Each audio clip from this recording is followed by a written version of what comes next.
والذين يصلون ما أمر الله به أن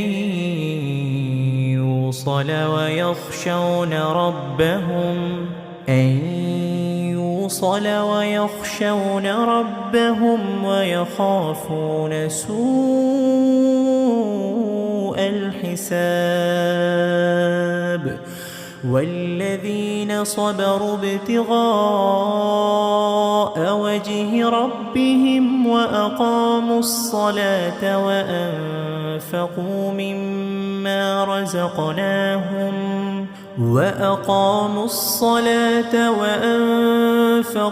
مما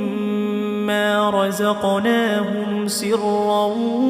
وعلانية ويدرؤون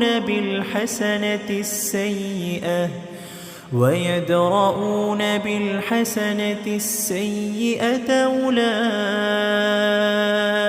لهم عقبى الدار جنات عدن يدخلونها ومن صلح من آبائهم وأزواجهم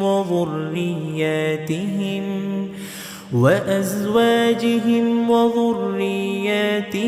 والملائكة يدخلون عليهم من كل باب سلام عليكم بما صبرتم فنعم عقبى الدار والذين ينقضون عهد الله من بعد ميثاقه ويقطعون ما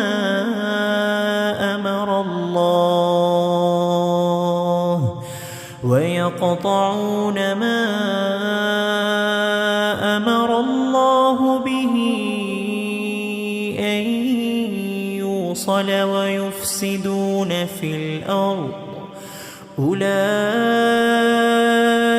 لهم اللعنة ولهم سوء الدار